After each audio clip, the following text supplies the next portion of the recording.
جناب presiding officer, یہ جو پانی کا ایشو ہے یہ اتنا ہی اہم ہے پاکستان کے لیے جتنا ٹیررزم، دہشت گردی کا جو مسئلہ ہے. یہ بھی ایک جنگ ہے جو ہمارے اوپر مسلط کی گئی ہے. اور مجھے افسوس پھر سے یہ تھا شروع میں، اب تو کچھ شکر ہے حکومت کے لوگ آ گئے، کیونکہ اتنا اہم معاملہ ہے. میں چاہوں گا کہ سارے سینٹرز، اپوزیشن نے تو سیریسنس دکھائی ہے اس پہ، لیکن پریشانی یہ تھی کہ جب لیڈر آف دا اپوزیشن بول رہے تھے تو اس وقت موجود نہیں تھے. میں شروع کرنا چاہوں گا قائد اعظم کی اس بات سے جہاں انہوں نے کہا کہ no nation can reach the heights of glory unless they are united, disciplined and they know the value of their natural assets. یعنی کہ ہر قوم کو اپنے جو اثاثے ہیں ان کا اگر اہمیت کا نہیں پتہ تو وہ اونچائی تک نہیں پہنچ سکے گی. اس لیے آج آپ کے سامنے جو میں کچھ گفتگو کرنے جا رہا ہوں وہ ایک پاکستان کے پانی کے محافظ کے طور پہ ہے. یہ کوئی سیاسی سپیچ نہیں ہوگی جس طرح آپ نے ذکر کیا. یہ ایک صرف پانی کے محافظ کے طور پہ میں کچھ گزارشات کرنا چاہوں گا. اور اس ایشو کو ٹیکل کرنے کے لیے ہمیں تجزیے کو بھی دیکھنا ہے، قانون کو بھی دیکھنا ہے، تاریخ کو بھی دیکھنا ہے، اور پھر اس کے مطابق فیصلے کرنے ہیں. آج یہ بہت بڑی ذمہ داری ہے سینٹ کے اوپر. یہ صرف حکومت کا کام نہیں، چونکہ ہم ریپرزینٹ کر رہے ہیں پوری قوم کو تو ہم نے اس کو سنجیدگی سے دیکھنا ہے. اور میں کوشش کروں گا کہ کچھ ایسے پوائنٹس آپ کے سامنے رکھوں تاکہ ہاؤس جو ہے ان معاملات پہ بڑی کلیئرٹی کے ساتھ سوچ بچار کر سکے. آج سے بہت سال پہلے جو ڈاکٹر اسماعیل تھے وائس پریزیڈنٹ ورلڈ بینک کے، انہوں نے کہا تھا کہ 20ویں صدی کی جنگیں تو تیل کے اوپر ہوتی تھیں، لیکن 21ویں صدی کی جنگیں جو ہیں وہ پانی سے ہوں گی. اور ان کی جو پیشین گوئی تھی، جو ان کی پریڈکشن تھی، وہ درست بھی ثابت ہوئی ہے جس طرح ہندوستان نے یہ حملہ کیا ہے.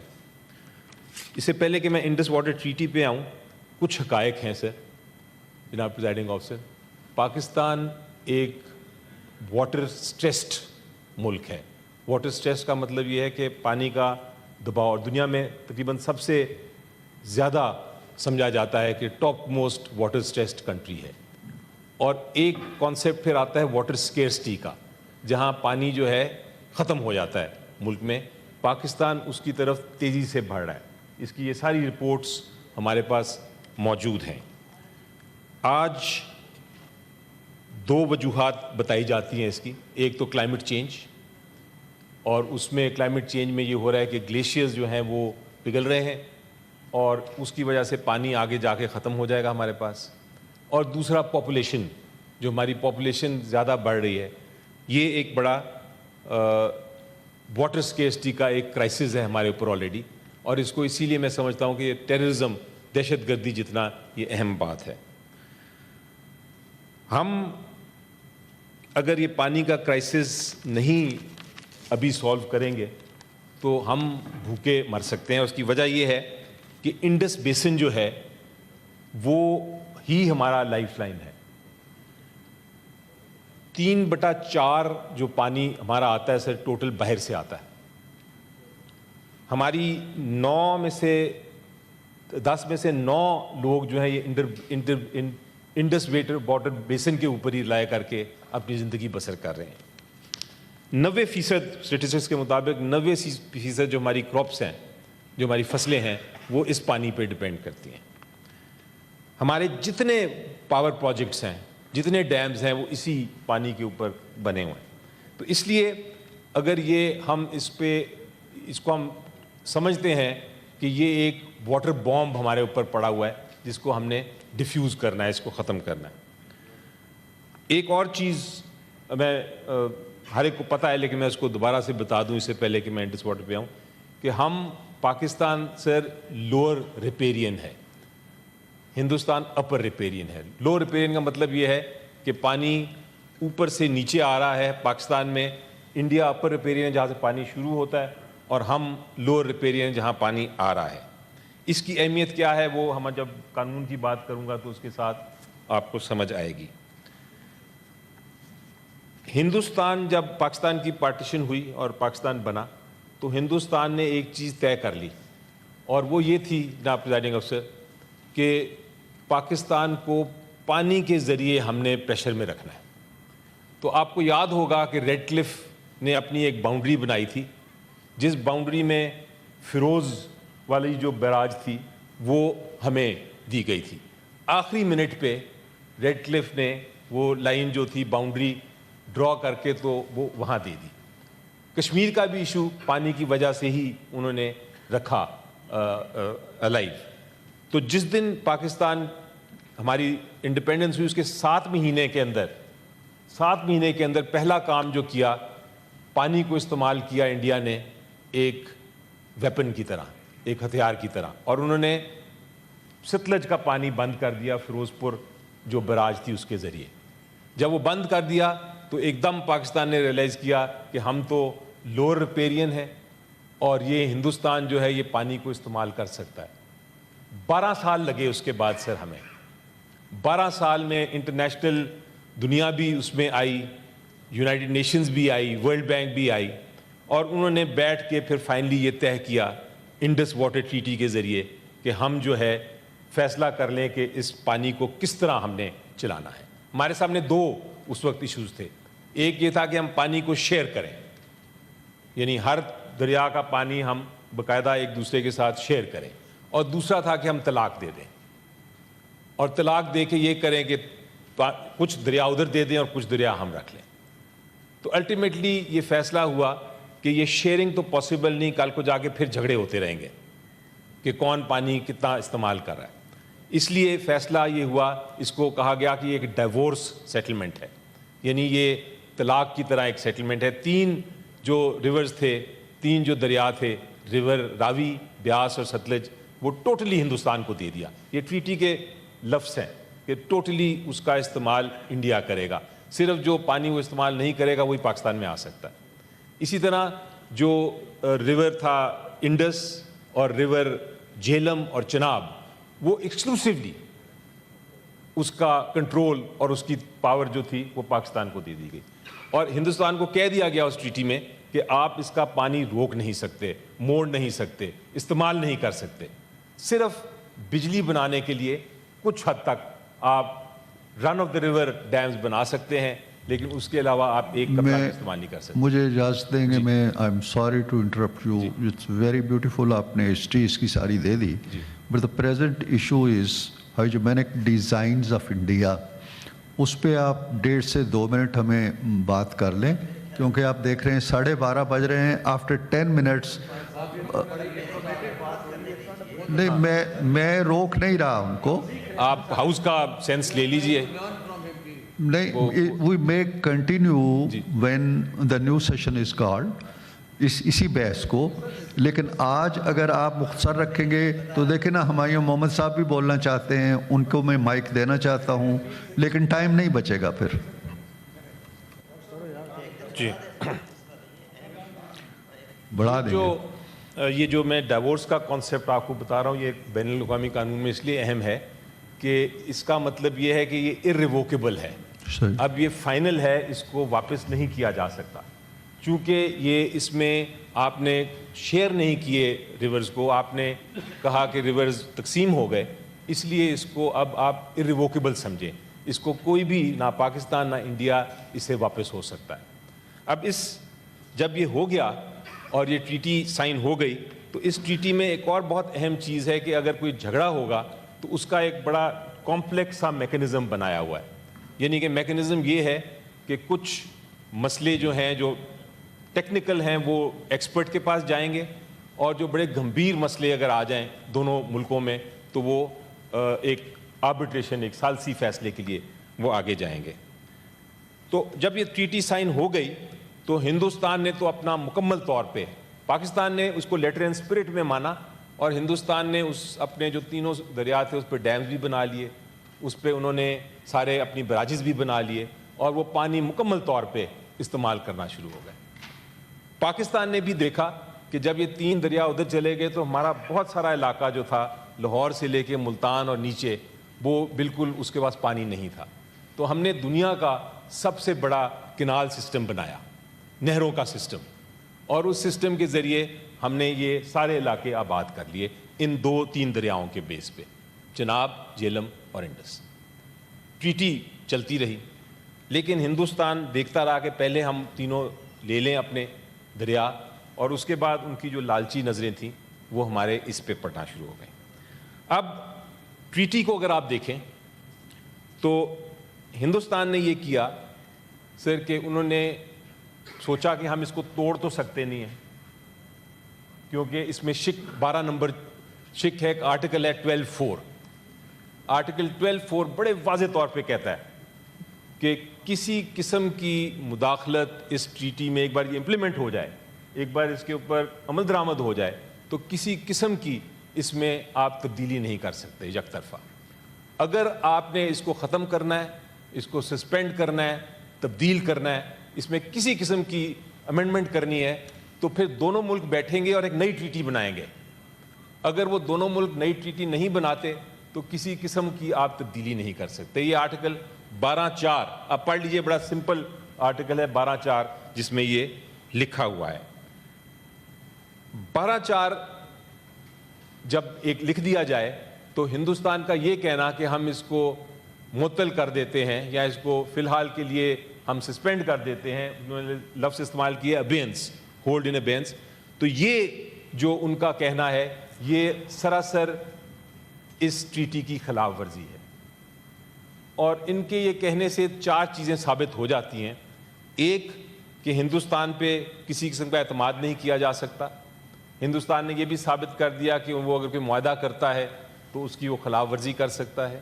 ہندوستان پہ یہ بھی ایک اس سے الزام سامنے آ جاتا ہے اور صاف ہو جاتا ہے, اور وہ یہ کہ ان کو بین الاقوامی قانون کا بھی کوئی ڈر اور فکر نہیں.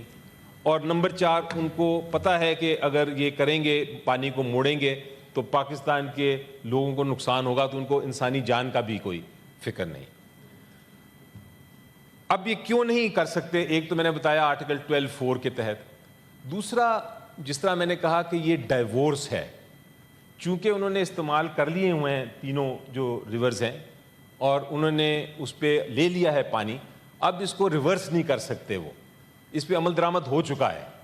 اگر اس ٹریٹی کو انہوں نے ختم کرنا ہے یا اس کو وینس میں کرنا ہے تو پھر اپنے ڈیم توڑیں, اپنے براجز توڑیں, پانی سارا کھولیں اور از سر نو اس کو واپس شروع کریں. تو اس لیے قانونی طور پہ بھی یہ بالکل نہیں ہو سکتا کہ وہ یہ اس چیز کو واپس کریں. تیسری چیز انٹرنیشنل لا ہے, بین الاقوامی قانون. اللہ اکبر,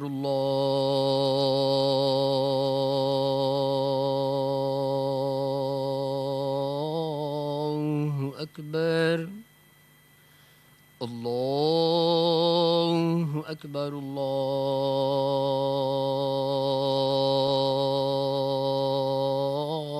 اللہ اکبر. اشہد ان لا الہ الا اللہ,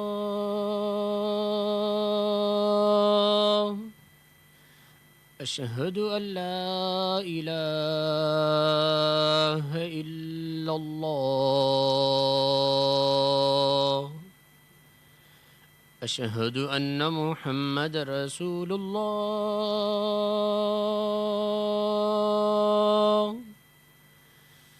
اشہد ان محمد رسول اللہ.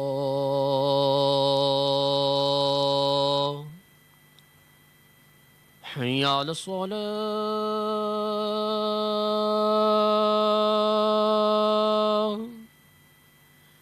حی علی الصلاة,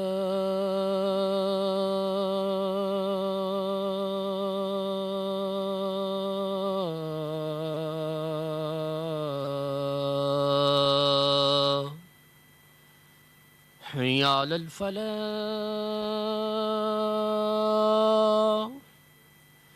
حی علی الفلاح.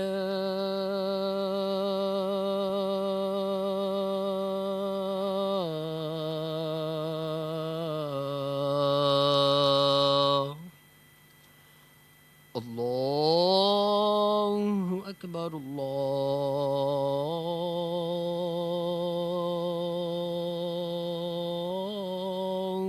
أكبر لا إله إلا الله.